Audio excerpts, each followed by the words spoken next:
Saudaraku sekalian yang kekasih, banyak nasihat yang Bapak mau berikan kepada kita.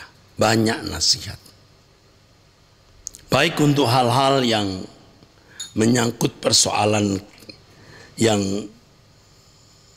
sekarang sedang kita alami, yang bisa saya katakan sebagai persoalan-persoalan yang tidak besar mungkin, masalah-masalah sederhana dan kecil, maupun masalah-masalah besar yang akan berakibat besar juga, saudaraku.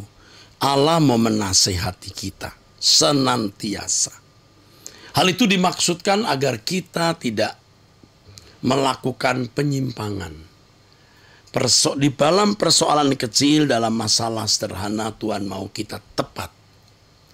Dalam masalah yang benar-benar kita pandang sederhana, masalah kecil, Tuhan tetap mau, Tuhan menghendaki kita tepat bertindak sesuai perkenanan Allah. Juga masalah-masalah besar yang bisa beresiko besar dalam hidup kita.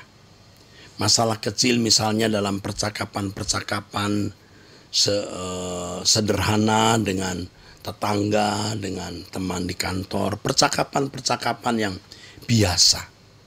Joke-joke pada waktu kita dalam komunitas kita, baik di kantor, di pergaulan, sedang ada lucu-lucuan, saudaraku. Di situ kita juga harus tepat bertindak. Bertindak, ya, walaupun tidak ada resiko besar di situ, ya, kita harus tepat bertindak, ya. Ingat, dari perkara sederhana, bahkan dari masalah apa yang kita akan makan, apa yang kita akan minum, di situ Tuhan menghendaki kita tepat bertindak. Misalnya kalau saudara memiliki diabetes, saudara memiliki riwayat gula dari orang tua, ya jelas jangan mengkonsumsi makanan yang berkadar gula tinggi. Walaupun selera menuntut, ya, makanan yang manis. Ya, itu contoh sederhana, saudara. Ya, apakah kita duduk, bangun pagi duduk saja, atau kita berdoa? Ini masalah besar sebenarnya. Setelah berdoa kita mau duduk-duduk ngopi atau olahraga sebentar, 30 menit, 1 jam. Itu pun juga kita harus melakukan tindakan yang tepat. Atau kita tidur dulu karena kurang tidur semalam, supaya kita bisa bekerja lebih fresh. Itu pun juga keputusan yang kelihatannya tidak beresiko besar. Keputusan yang beresiko besar, misalnya pekerjaan apa yang kita pilih, kita mau pindah rumah, mau imigran ke luar negeri atau tetap di Indonesia, ya. Memilih jodoh, memilih menantu, dan lain sebagainya. Hal-hal yang menyangkut resiko besar. Tuhan mau menasehati kita. Tuhan tidak berhenti menasehati kita. Tetapi pada umumnya orang berhenti membuka telinga mendengar nasihatnya. Mari saudara, kita memperlakukan Bapa yang mengasihi kita, yang mengasihani kita sebagai Allah yang hidup. Mari kita memperlakukan Dia sebagai Allah yang hidup. Kita bertindak santun di hadapan Allah, bertindak sepantasnya, bertindak proper, bertindak seharusnya, bersikap bagaimana mestinya kepada Allah Maha Besar, Maha Mulia, Maha Tinggi. Bapak benar-benar ingin menasehati kita. Saudara, tentu seperti saudara, saya juga mengalami tahun-tahun di mana saya sudah merasa pintar, cakap, dan tidak perlu duduk diam di kaki Tuhan untuk mendengar nasihatnya. Dulu waktu muda banyak berdoa, tetapi setelah ya punya ini, punya itu, punya keyakinan diri, punya gelar, merasa diri pandai, cakap, bijaksana, kita tidak lagi meminta nasihat Tuhan dengan sungguh-sungguh. Karena kita merasa sudah punya hikmat, kita merasa bisa mengambil keputusan dengan benar, kita merasa punya akurasi, ketepatan dalam bertindak. Padahal justru kita menjadi meleset, saudaraku. Puji Tuhan kalau Tuhan ingatkan dan sadarkan kita sehingga kita mau kembali kepada Tuhan seperti anak-anak merendahkan diri dan kita minta Tuhan pegang tangan kita. Jangan berhenti mencari wajah Tuhan.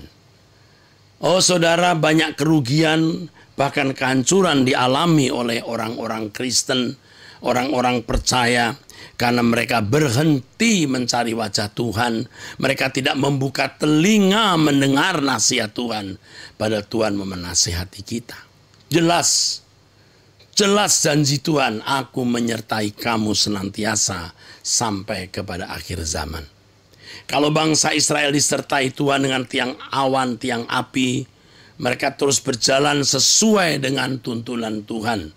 Ya, dengan tiang awan, tiang api tersebut, Tuhan menuntun kita dengan Roh Kudus yang dimeteraikan. Dimanapun kita berada, kapanpun dalam segala hal apapun, Roh Kudus menyertai kita. Dan Roh Kudus pasti menasihati kita. Kita harus pertajam telinga rohani kita. Kita harus bukan hanya membuka telinga rohani, tapi juga mempertajamnya.